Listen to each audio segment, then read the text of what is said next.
The fifth day is over. You have now 5 more left to work.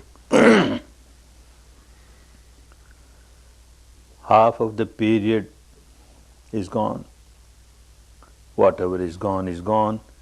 Whatever is left, a wise person always makes best use of whatever time is available. These next 5 days are very valuable for you. Quite a few students, when they come to a course like this, initially they remain little confused.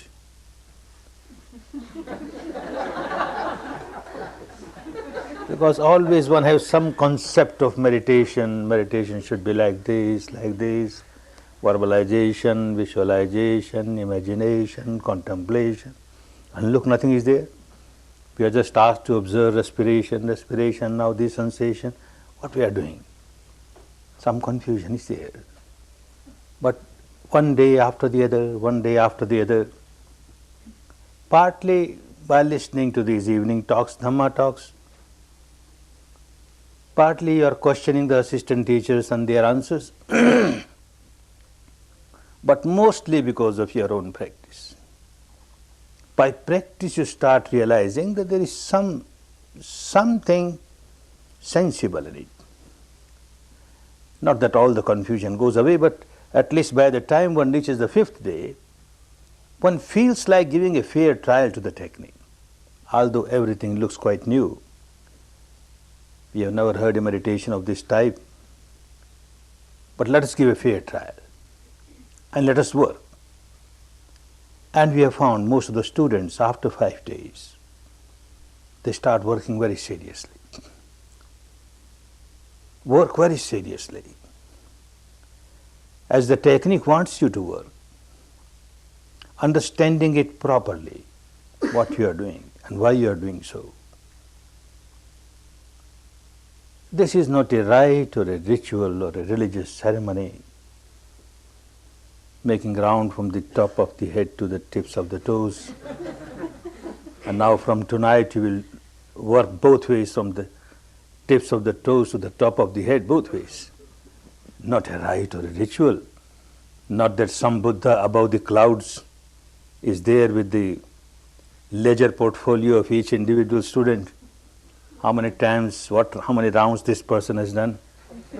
Mr. A, how many rounds? Miss B, how many rounds?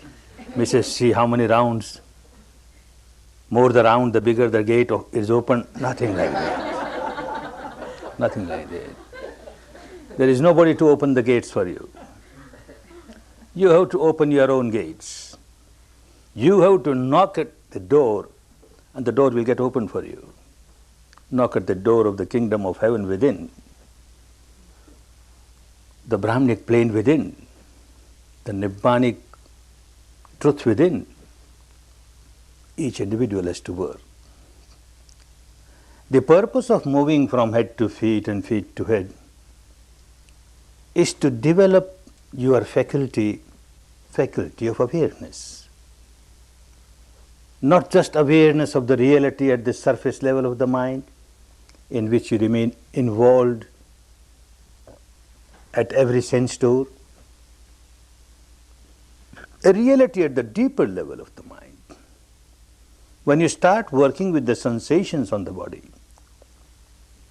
you start moving to the deeper levels of your mind, the so-called unconscious mind, which is actually never unconscious. It is always conscious of the sensations on the body, and it keeps on reacting to the sensations.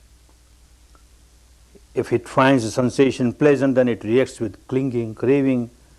If it finds a sensation unpleasant, then aversion, hatred. This has become a habit pattern of the deepest level of the mind. It always remains a prisoner of it, a blind habit pattern. Whatever one understands at the surface level of the mind carry no meaning for this deepest layer of the mind. At the intellectual level, one understands that I should not generate negativity, Every negativity goes against my own peace, my own harmony. It is no good. But all that understanding of the intellect does not help this deepest level of the mind. There is a big barrier between the two. Now this technique helps you to break that barrier. Whatever was being felt by the deepest level of the mind, pleasant sensation, unpleasant sensation, is now felt by the entire mind. The whole mind is now awakened to the reality of the body sensations. And whatever was understood by the surface level of the mind, don't react with negativity, now it is getting understood by the deeper level of the mind. The barrier is getting broken. It is for this purpose. There were many techniques prevailing in India 25 centuries back, and one who became Buddha, before becoming Buddha, he gave trial to nearly all of them. Many of them had their own good qualities, they gave benefit, but then he found that the roots of the impurities which are lying at the deepest level of the mind are not even touched. To take them out is far away. He called them Anushaya Klesha. Klesha means impurities, Kilesha means misery. Anushaya means sleeping misery, sleeping impurities. They are like sleeping volcanoes. The roots are there and they keep growing. And in time there will be a volcanic eruption and one gets overpowered, overwhelmed. One is not liberated. You realize that unless these roots are taken out totally, I don't call myself a liberated person. And he discovered this. Work with the body sensations. You started with respiration because respiration takes you progressively towards the awareness of the body sensation. Body sensation is so important. And as you proceed on the path, it will become clearer and clearer. Why these body sensations? You are training the deeper level of your mind not to react. And it never reacts to outside object. The deeper level of the mind has nothing to do what you heard or what you have seen or what you have smelt or what you have tasted or what you have touched or what you have thought, nothing doing. This deepest layer of the mind is constantly in touch with the body sensation. Of course, with all these outside objects, when they come in contact with the sense doors, they create a sensation because this part of the mind, when it gives evaluation, good, bad, that kind of sensation starts in the body. This mind, the deepest level of the mind, only feels body sensations, experiences body sensations, and keeps on reacting day and night. How to change the behavior pattern of the deepest level of the mind. The whole exercise is for this purpose, to change the behavior pattern of the root level of the mind. There is misery, of course, it cannot be denied. Misery is there. How to come out of misery? How to get liberated from all the miseries? The life is full of misery. The world is full of misery. Every individual is miserable due to this reason or that reason, this apparent reason, that apparent reason. First important thing is to accept the truth that there is misery and misery is universal. And not merely accept it at the intellectual level, learn how to observe misery as misery. When you learn how to observe misery and misery, this universal truth of misery becomes a noble truth. First noble truth. Noble truth in the sense that anyone who starts observing misery as misery objectively without reacting to it, sooner or later becomes a noble person, becomes a saintly person, becomes a liberated person, becomes an enlightened person. This is the first step. Accept the reality of the misery and start observing it. Observe it, don't react to it. Just observe. Just observe. This is what you started doing. Misery if you are sitting for 1 hour. For half an hour you somehow manage, and after that the real misery starts. Oh, severe pain, severe pain. Somehow you manage another 15 minutes. And then the real torture starts. Big torture. Someone comes to me and says, Goenkaji, the whole path is so good. The technique is so nice. I like it very much. And your discourse is evening, wonderful. I like so much. But take out this 1 hour sitting. This is not good. Just take it out. Everything else is so wonderful. I enjoy. I would also like to take it out, but it doesn't work. You have to face. You have to face it. And after 45 minutes, when it becomes a real torture, every minute is like an hour. 1 hour has gone. 1 minute, 1 hour. 1 minute, 1 hour. It looks now 1 hour is over. And yet what a pity. I can't open my eyes and look at my watch. What a pity. Certainly it is more than 1 hour. These assistant teachers, they have forgotten to give the signal. And then suddenly you hear this chanting. Anicca-vata sankhara. Oh, wonderful. So melodious. This chanting is so enchanting for you. So wonderful. Still 5 minutes more to go. You can't open your hands, you can't open your eyes, you can't open your legs. But these 5 minutes, doesn't matter. You are happy now. I'll come out of this bondage. Soon I will come out of this bondage. Oh, the misery of bondage and the happiness of liberation. You experience both. And the whole path is how to come out of the misery, the bondage of misery. Why all this? Many times in life, you might be put in a corner where you have to face misery. You can't do anything. How to face it? Maybe physical, maybe mental. How to face it? You are learning now. And not only that, the equanimity that you are training your mind to remain equanimous. When everything is very pleasant, no pain, you say, I'm very equanimous. Look, I'm not reacting. When a real pain starts, and you are equanimous, maybe you are equanimous just for a few moments. The rest of the time you are reacting. Those few moments are so strong. The equanimity is so strong. It starts cutting the root of your problem. Even though you get only few moments in that 1 hour, those few moments will turn into few seconds. They will turn into few minutes. And it happens. Sometimes a student comes and tells me, I now started enjoying my pain. Yes, you start enjoying your pain because you stopped reacting to the pain. The pain was physical pain, and you multiplied it by making it a mental pain.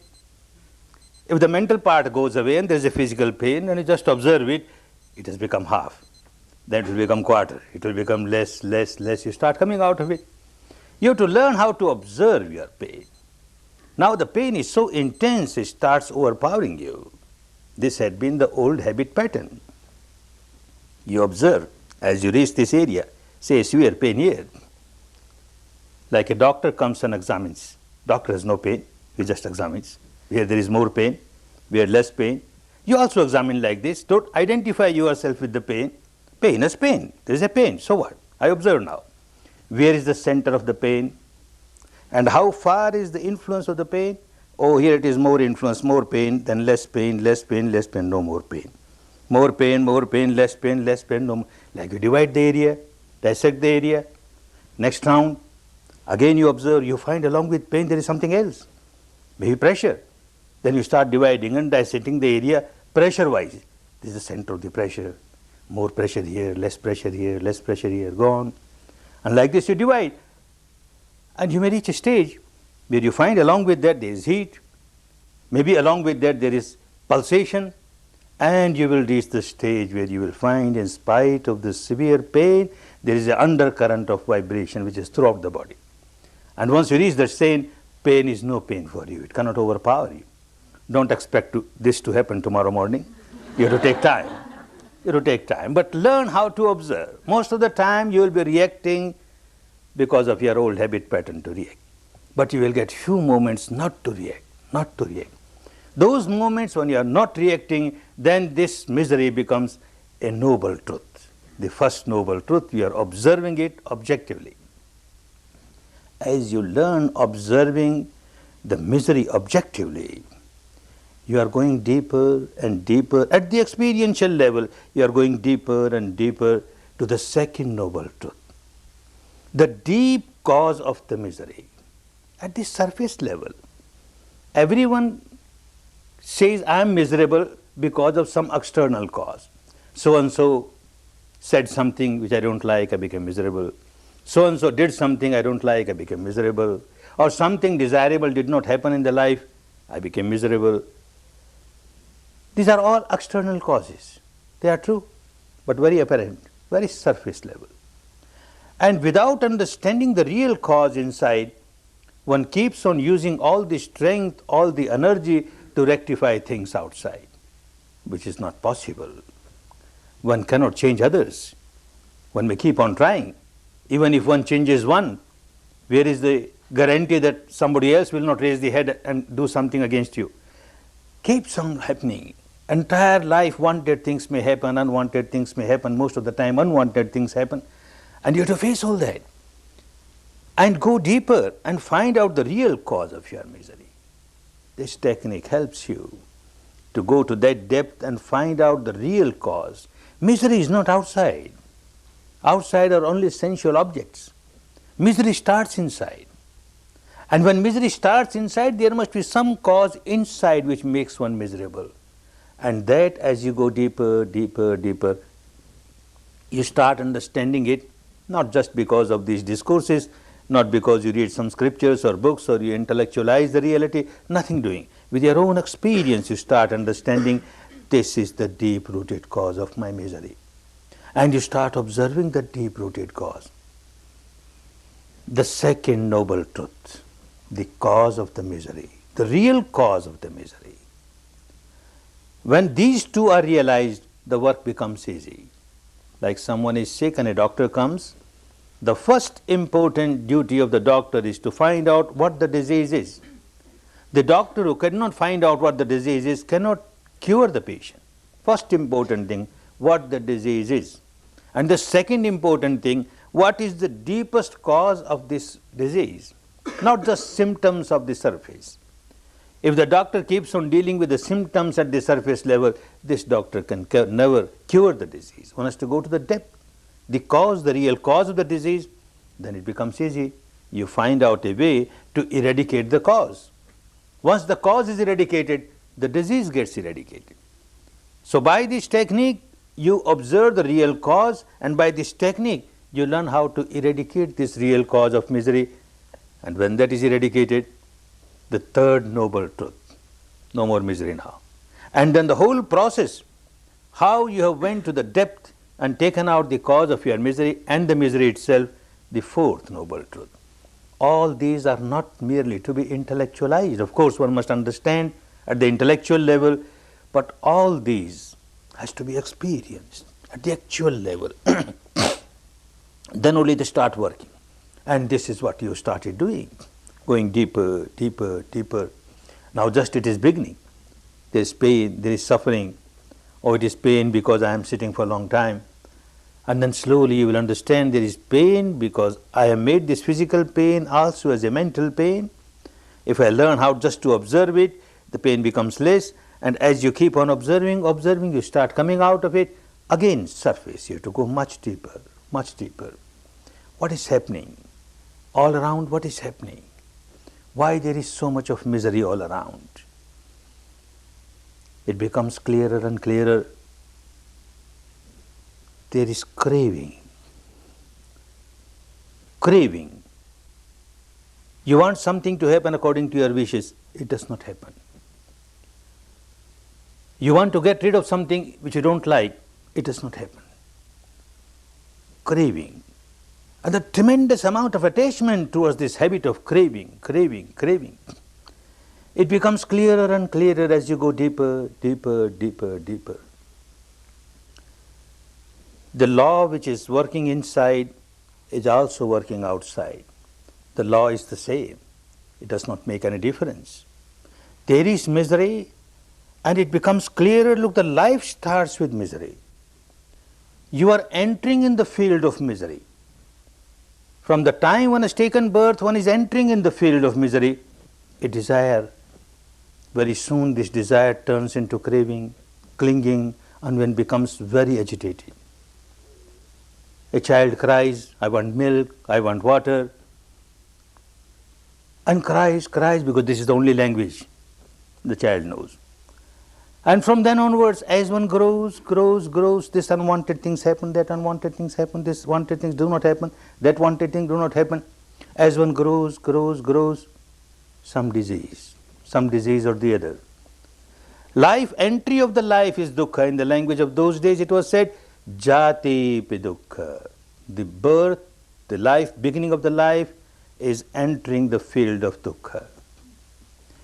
Vyadhi pi dukkha. You come in contact with the disease. And when one is in contact with the disease, one is so miserable. This disease is so bad. I can bear any other disease, but not this, because you don't have any other disease. Which disease is a pleasure? Every disease is a suffering, misery, vyadhi pi dukkha. And one keeps in contact, coming in contact, this disease or that disease, this disease or that disease. One keeps on growing, decaying, becoming old. The old age is a great misery. Jara pi dukkha, a great misery. A 100-year-old man, 100-year-old woman, suffering from this disease or that disease, this weakness, that weakness, the old age, so many problems. And then prays to God Almighty, oh God Almighty, please send death so that I am relieved of all this misery. You don't have scarcity of death, please give me death. Prays, and the next day the doctor comes and examines, old lady, now your time has come, maybe by tomorrow you have to quit. Old man, by tomorrow you might have to quit. And the old lady and the old man, oh no doctor, I made a wrong prayer. I don't want to die. I have to meet my son, my grandson, my great-great-great-grandson. I have to do this, I have to do that. Please save me somehow, I don't want to die. Death is a great misery. Maranam pe dukkham. What else? This man, he was not playing an intellectual game, sitting under that tree.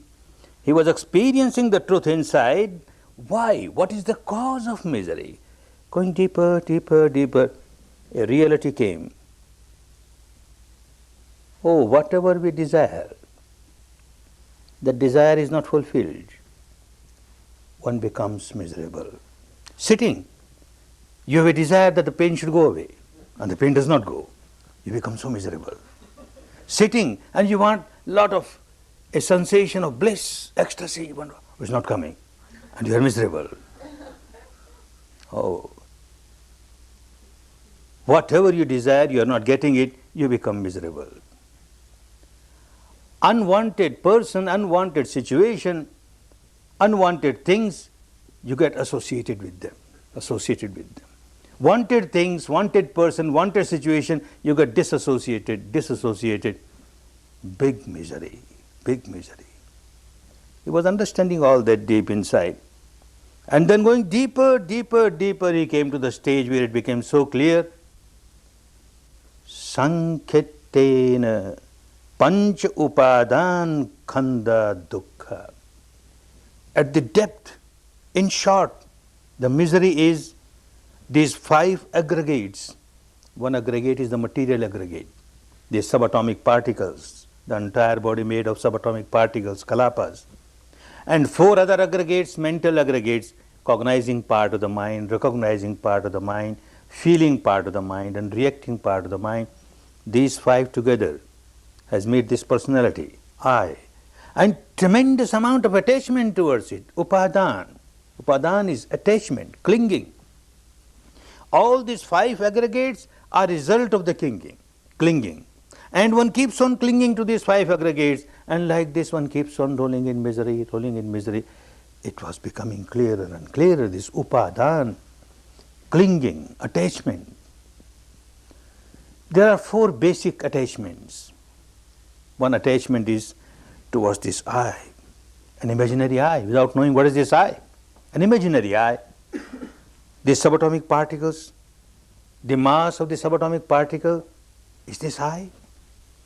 And yet one keeps on saying this as I. Those 4 aggregates, the cognizing part of the mind cognizes and passes away.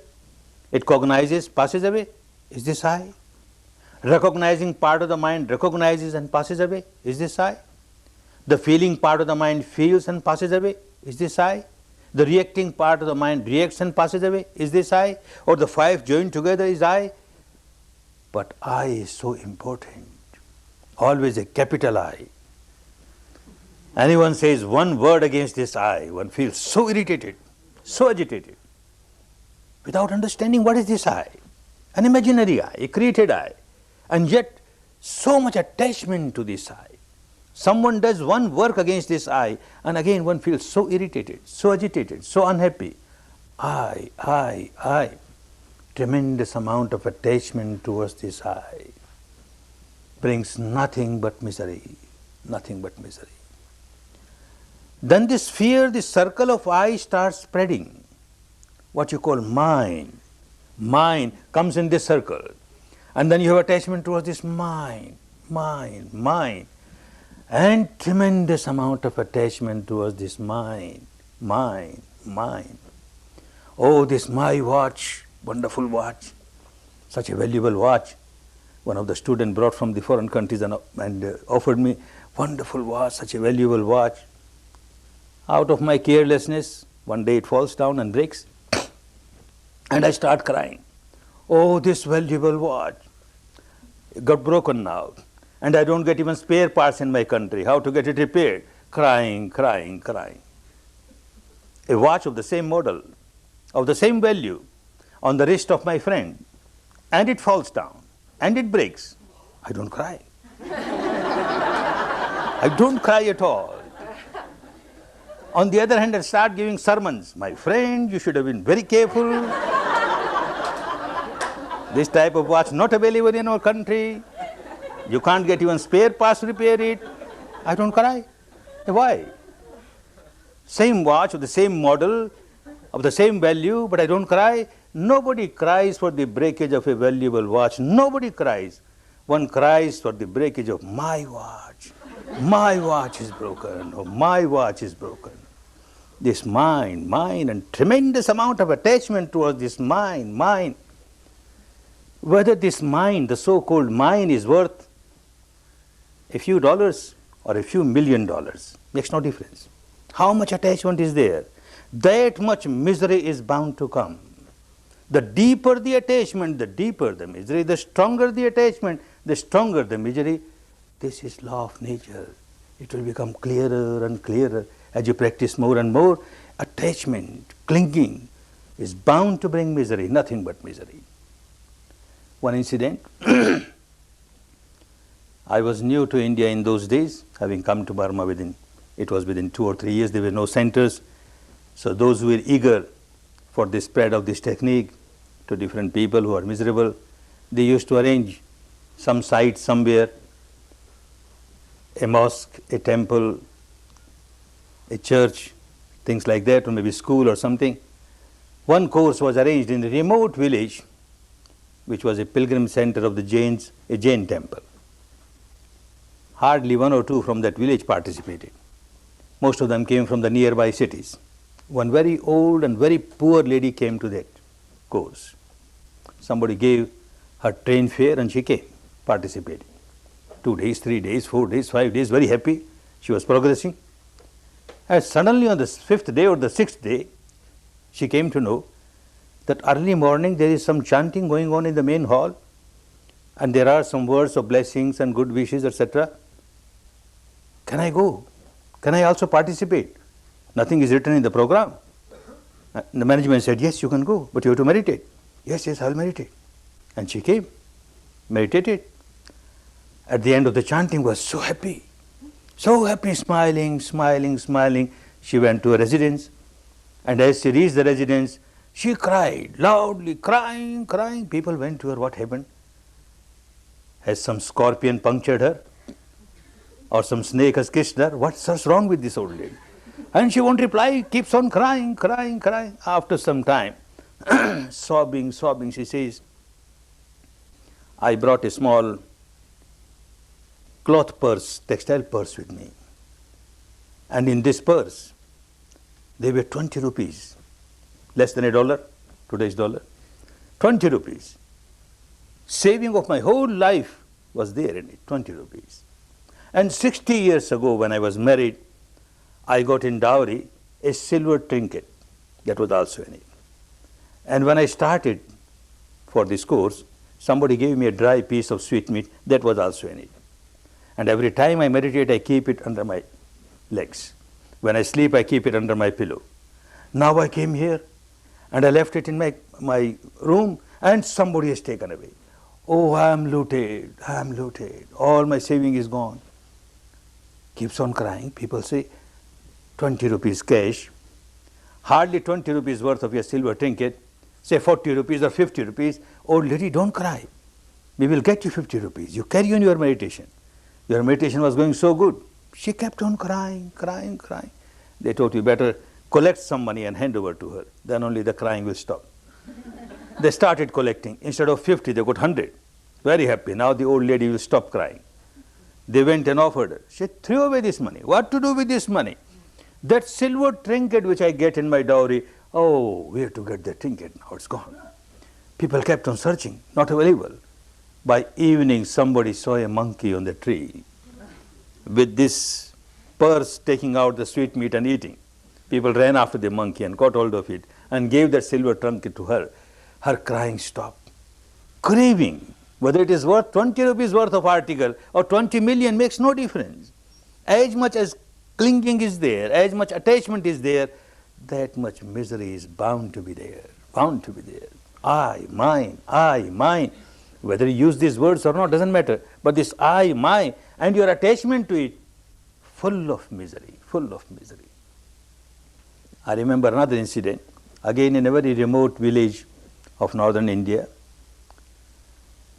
A very learned monk participated. After 5 or 6 days, he comes to me. Goenkaji, between 12 and 1, you gave interviews to the students. And just 10 minutes, in those days, students were less, so I used to give 10 minutes to each student. 10 minutes. For these householders, what questions they have got? Even 10 minutes is too much for them. I'm a monk, recluse. I've got so many questions. Please give me half an hour.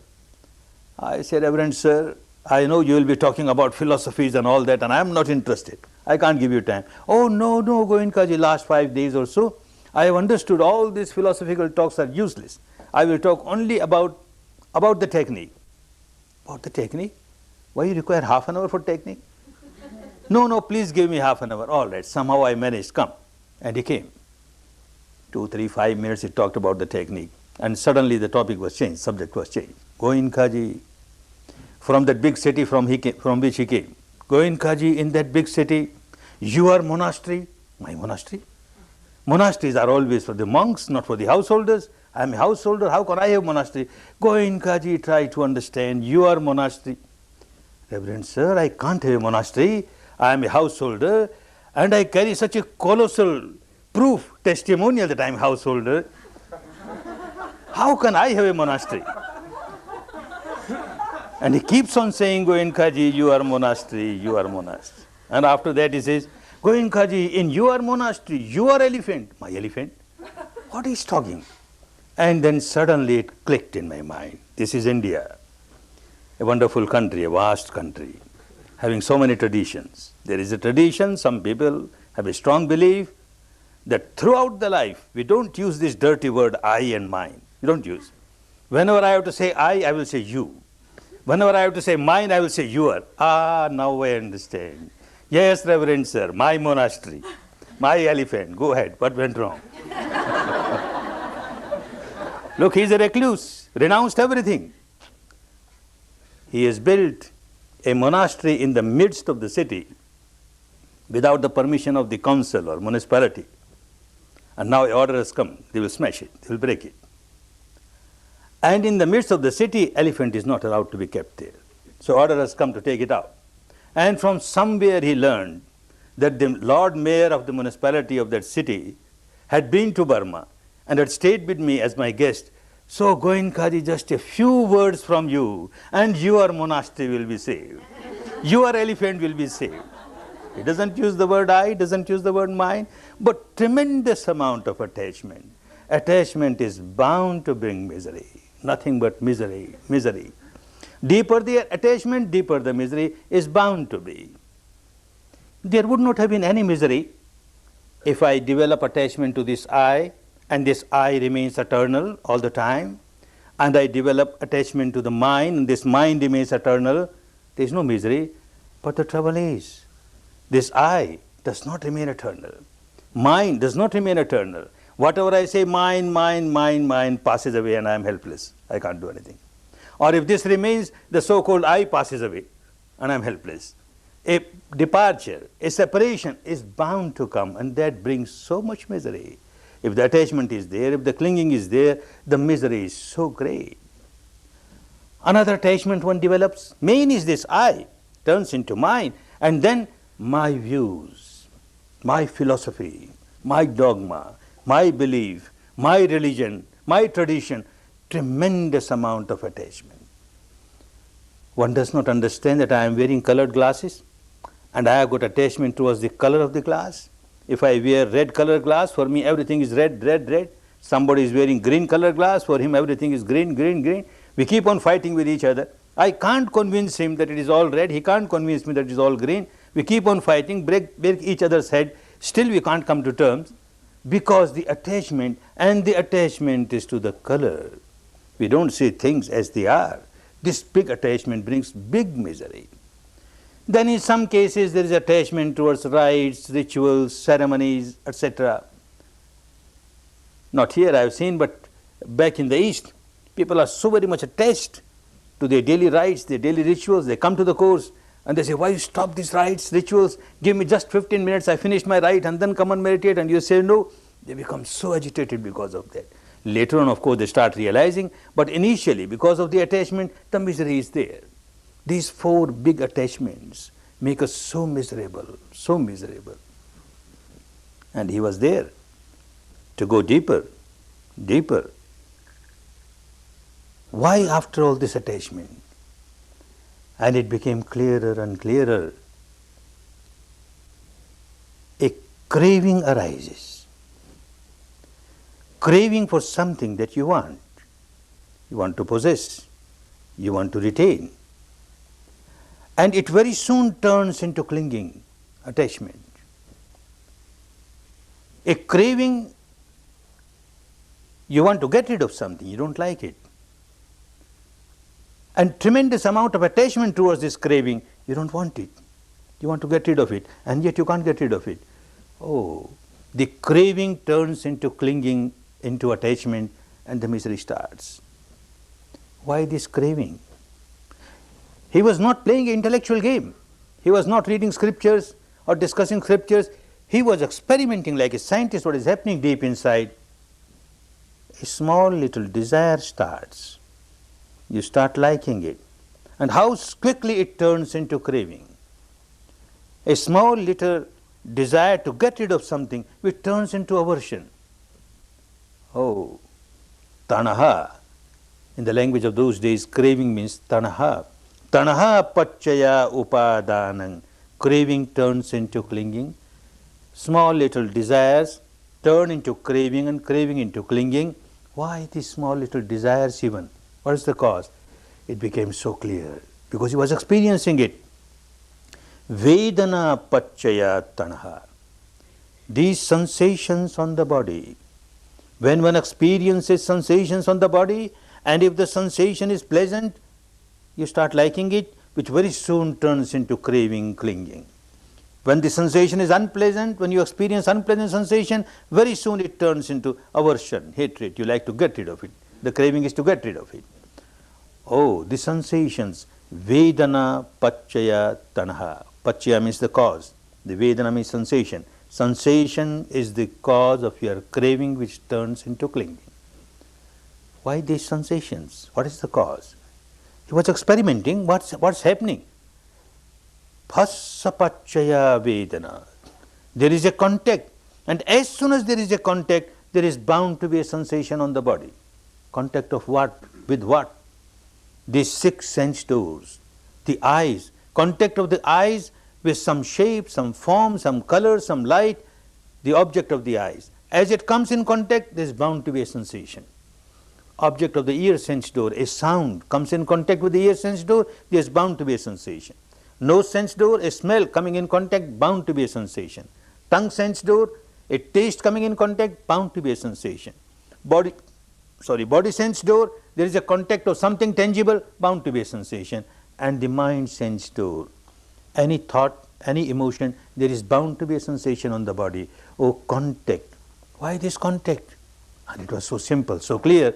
Sarayatan Pachaya Phassa. Phassa means contact. Sarayatan means these 6 sense doors. So long as one is having these 6 sense doors, the respective objects, the entire world is full of respective objects. There is bound to be one contact or the other, one sense door or the other. The contact is because of these 6 sense doors that we carry and their respective objects in the world. Why these 6 sense doors? What is the cause of this? So clear. Nama Rupa Pachaya Saraitanam. Nama means the mental structure. Rupa means the physical structure. The combination of these two. As soon as this combination started, that means the life flow started, the continuum of the life started, it started with these 6 sense doors. Why this mind and matter life started like this? And it was so clear, Vijnana Pachaya Nama Rupam. This flow of consciousness is there all the time. And as soon as one life ends, this flow of consciousness comes in contact, arises somewhere else. It keeps on arising, passing. At the time of death it passes, then again it arises somewhere in another life, another body, and starts flowing in the same way. Vijnana Pachaya Nama Rupam. Why this Vijnana? What is the cause of it? And it was so clear. Sankhara Pachaya Vijnana. This mental volitional actions that you take place, all mental volitional actions are responsible for the consciousness of the next moment. This moment I generate a sankhara. This word you will be listening again and again, sankhara, the mental volitional action. When you generate sankhara, next moment consciousness arises. You generate sankhara, next moment consciousness arises. At the time of death, a very deep sankhara, which is like a deep line drawn on the rock with chisel and hammer, that arises on the surface, gives a strong push, and the consciousness arises somewhere else. So the flow continues because of the sankhara. Why this sankhara? And it was so clear. Avidya Pachaya Sankhara. Oh, ignorance, ignorance. Everybody is generating sankhara because of ignorance. What ignorance? Not ignorant because one has not gone to any school or college. Not ignorant because one has not read scriptures. Not ignorant because one has not listened to Dhamma talks. Nothing doing. Ignorance at the experiential level. One does not know how the misery is arising deep inside, how there are sensations everywhere, and how pleasant sensation one reacts with the sankhara of craving, how unpleasant sensation one keeps on reacting with the sankhara of aversion. This whole process continues deep inside, and one at the surface level doesn't know anything what is happening. And this process of multiplication, generating misery, multiplying misery, generating sankhara, multiplying sankhara. Oh, ignorance, ignorance. The whole chain became so clear. Every link was so clear. Avidya Pachaya Sankhara. Because of ignorance one generates sankhara. Sankhara Pachaya Vijnana. Because of sankhara there is vijnana, the consciousness. Vijnana Pachaya Nama Rupam. Because of the consciousness a new life in mind and matter starts. Nama Rupa Pachaya Sadayatanam. With this mind and matter 6 sense doors are there. Sadayatan Pachaya Phassa. Because of that the contact is there. And Phassa Pachaya Vedana. And because of the contact a sensation is there. and Vedana Pachaya Tanaha. And because of this sensation, a craving is there. Vedana Pachaya Tanaha. Tanaha Pachaya Upadanang. And this craving turns into clinging, into deep attachment. Upadan Pachaya Bhava. And because of this deep attachment to the craving, the process of bhava, bhava means flow of life, the flow of life keeps on flowing, it gets all the strength. Every time one comes to the end of the life, this bhava, the sankhara which is so deep is called bhava sankhara, which is responsible to give a new life. So the process of becoming continues. It does not stop at the end of the life, it continues. Bhav Pachaya Jati. And because of this process of becoming, even after death, a new life starts. Jati, again a life, a birth comes. And when the birth comes, Jati Pachaya Jara, Maranang, Shok, Paridev, Dukh, Domanasupayasa, Sambhavanti. Whenever a life starts, it has to pass through all these miseries.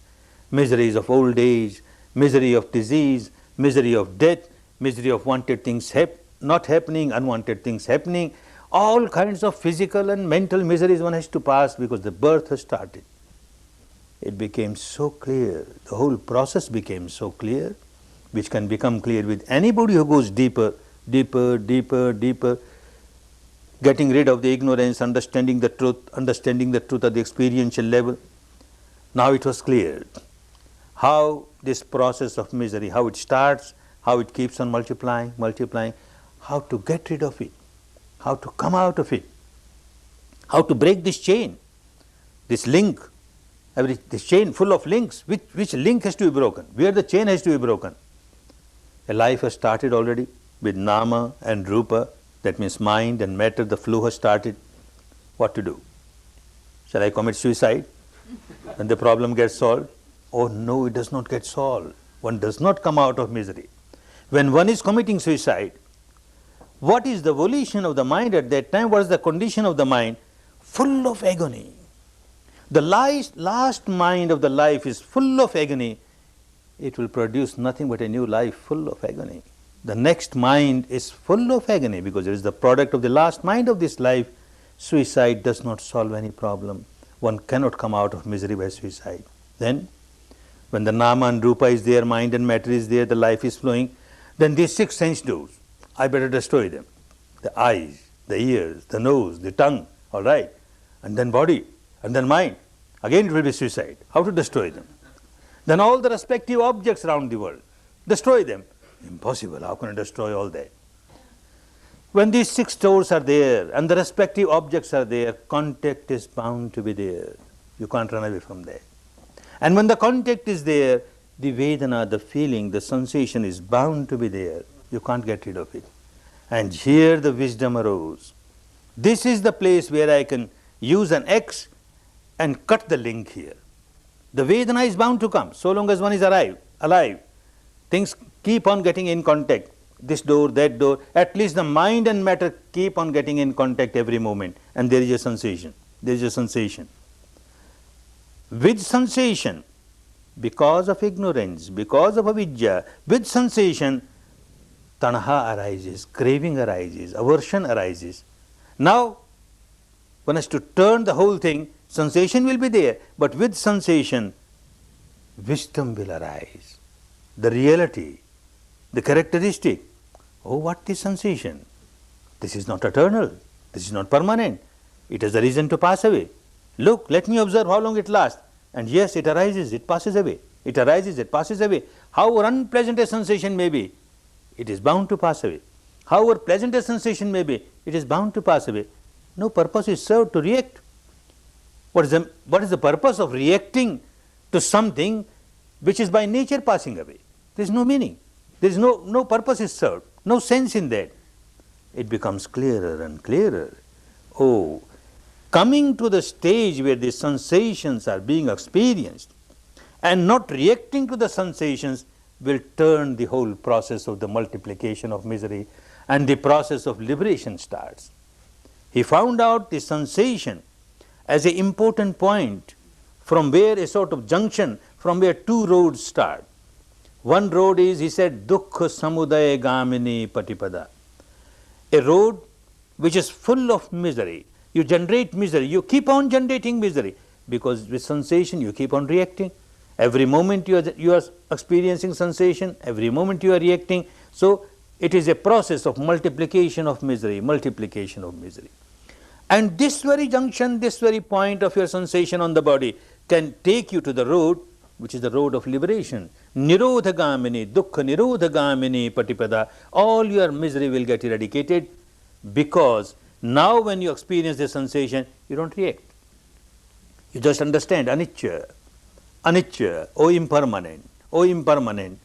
This is what you have started doing. First important thing is that you have to be aware of the sensations. And when you are aware of the sensations, not to react. Every sensation should turn into panya, that means vidya. Vedana, pachaya, panya. Every sensation must result in wisdom, not every sensation to result in tanha, craving and aversion. This is the path that you have chosen for liberation. Going deeper to the level of sensation and not reacting, the whole chain is broken here, and you find the entire chain gets broken. Because avidya, there is no more ignorance now. Avidya yatveva ashesha viraga nirodha. When entire ignorance gets eradicated, sankhara nirodha. There is no more sankhara, you don't generate sankhara. Sankhara nirodha, vinyana nirodha. Then there is no more vinyana, the flow of consciousness will stop. Vinyana nirodha, namarupa nirodha. Then there is no more flow of mind and matter. Namarupa nirodha, sarayatan nirodha, no more six sense doors. Sarayatan nirodha, phassa nirodha, no more contact. Phassa nirodha, vedana nirodha, no more sensation. And vedana nirodha, tanha nirodha, no more craving. Tanha nirodha, upadan nirodha, no more clinging. Upadan nirodha, bhav nirodha, no more the process of becoming. Bhav nirodha, jati nirodha, no more new birth. And jati nirodha, jara, maranam, shok, paridev, dukkha, domanasupayasa, nirujhanti. All the miseries that follow the birth, they automatically go away. Easy to understand. One may accept at the intellectual level, but doesn't help. One has to practice. Go to the depth where there are sensations and you are not reacting. There are sensations, you are not reacting. And merely accepting it at the theoretical level does not help. Even someone may not believe in past life or future life, doesn't matter. That's not very important. That you must first accept this past life and future life, then only technique will help. One has to accept the present life. It is there. And every moment you are generating misery for yourself. Every moment you are generating a sankhara, and every sankhara is a misery for you. And you keep on repeating the sankhara, making it so deep, deep line, deep inside. Like a line drawn on the rock with chisel and hammer, so deep. More and more misery, deeper and deeper misery. At least you start coming out of it. You started coming out of that misery, your present misery. Law of nature is such. When you stop generating a new sankhara with the experience of sensation on the body, the old ones will start coming up on the surface. All your accumulation of the past, which lie low, which are in the storehouse deep inside, they will start coming up. And as they come up, they will come up with some sensation or the other. And as they come up, again you are equanimous, you are not reacting. They lose the strength. They become feebler and pass away. Another big chunk of past sankharas will come with this sensation or that sensation. Again you are equanimous. Like this, the old ones will get eradicated. Once you stop generating new sankharas, the old ones automatically get eradicated little by little. As much as you are equanimous, they come on the surface, they get eradicated, they come on the surface, they get eradicated. This is what we say, anicca vata sankhara. You will be listening this every now and then, these words of Buddha. Anicca vata sankhara. Every sankhara is so anicca. Arising, passing, uppa davaya dhammino. Arising and passing away, arising and passing away is its nature. Uppa davaya dhammino. But when it passes away, again it arises. It multiplies and again it arises. But if you are aware of your sensations and you don't react to them, then upajjitva nirujhanti. It gets eradicated. It comes on the surface, of course, gets eradicated, and as much as is eradicated, te sang vupasamo sukho. That much you start enjoying liberation, peace of liberation, happiness of liberation, because that much misery has gone away. This is the whole process. And this was the enlightenment of this person. He found out the real cause of misery, and he found out how to get rid of this real cause at the deepest level. The first words, when he became fully enlightened, the first words of Buddha are so wonderful. Every word of Buddha is very wonderful. But the first words, what were the first words of Buddha when he became enlightened? These stanzas also you will be listening every day, at least 3 times a day. Anek jati sansarang sandave sangyanim bisang gakar kangave santu dukkha jati punapuna gakarak dittosi punge hangnekasi sabbate pasuka bhagga gakutang visankitang visankargatang chittang tanehanang khayamajjaga aneka jati sansarang. Now that was the night, full moon night of the month of Vaishakha, when he was sitting under the tree, observing the truth inside. As one goes deeper and deeper, purifies the mind, certain faculties of the mind increase. One faculty is the memory of the past. By the time he had passed the midnight, this faculty arose. He started seeing his past, not only this life, but the past life, second past life, 10th past life. And like that kept on looking at his past, countless lives. And then he says, Aneka jati sansarang. In this flow of the world, I have taken so many times birth after birth. Oh, so many lives, countless. Anek means countless, not just one, countless. Aneka jati sansarang sandhavisang. And every time I have taken birth, I kept on running, anibbisang, incessantly, without stopping. Everyone who takes birth keeps on running towards the death. As soon as you take birth, you start running towards the death. You can't wait even for a second, let me wait now, I don't go towards death. You can't wait. You have to keep on running incessantly towards the death, without attaining anything, without achieving anything. And then in some of the lives he found, some wise people told him that all this circle of birth and death and misery, you can come out of this, provided you can witness the Creator, the great Creator. So many lives he kept on searching this Creator. Who is the Creator? Gahe karakangave santo, the Creator of this house. What house? Every time one dies, another house is ready. Every time one dies, another house is ready. Gahe karakang, who creates this house? Gahe karakangave santo, in search of the Creator of the house. Dukkha jati punapuna. Again and again I kept on getting birth, full of misery. In this plane or that plane, everywhere misery is there. Even at the highest planes, celestial planes or Brahmanic planes, the misery of the old age and the misery of death is there. You are not totally out of misery. Gahe karaka dittosi, O builder of the house, now you are seen. I have seen you. Gahe karaka dittosi punage hangane kahasi. You can't build any house for me anymore. You can't build. How can somebody build a house for you? They must be building materials for that. Some timber or steel or cement or mortar. I have destroyed everything. Gahe karaka dittosi punage hangane kahasi. Sabbate phasuka bhagga gakutangavi sankhitang. I have destroyed all the building materials. You can't make a building for me. What are the building materials? Visankharagatang chittang. My mind is now free from all the sankharas. The sankharas which are responsible for a new birth are totally eradicated. Visankharagatang chittang tanahanang khayamajjaga. And the craving is rooted out. There is no trace of craving left. So no more new sankharas.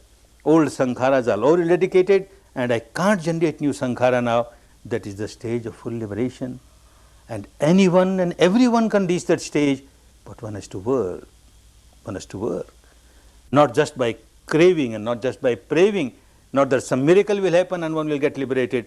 One has to work. Each individual has to work and work very seriously. These 10 days you will get a technique how to work, how to go to the depth of the mind where you keep on generating sankhara day and night. Day and night there is a sankhara of craving, aversion.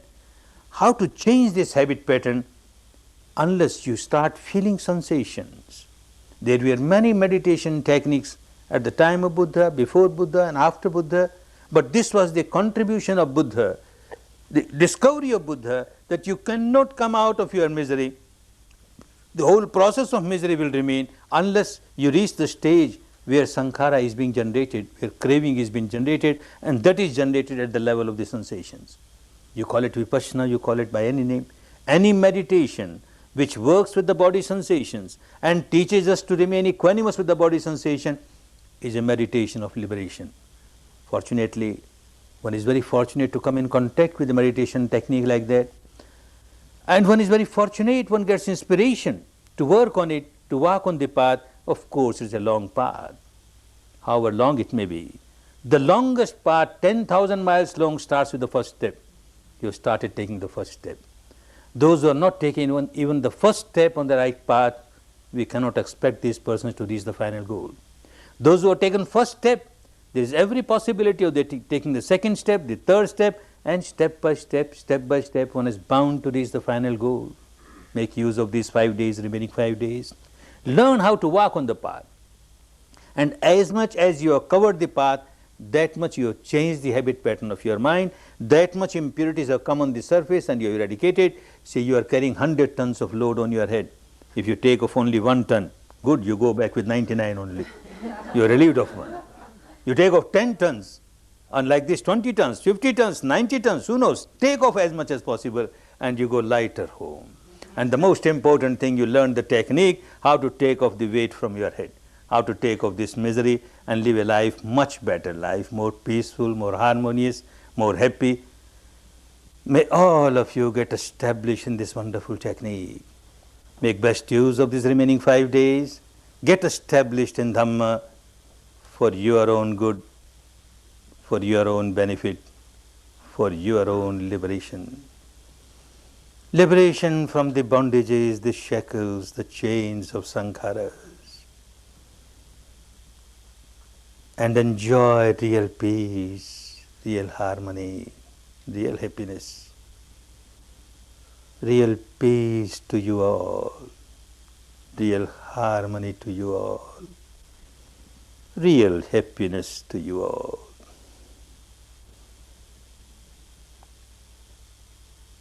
Bhavat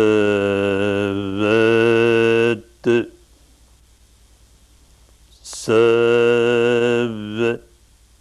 Mangalam Bhavat Sarva Mangalam Bhavat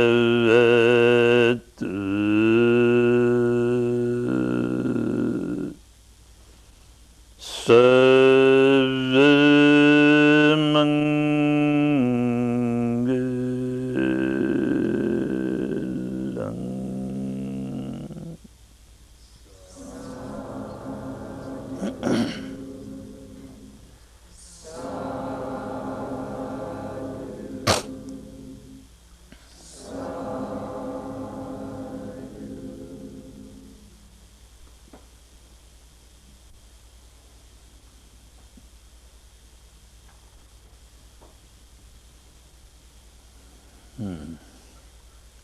Take rest for about 5 minutes and then start again. Take rest for about 5 minutes.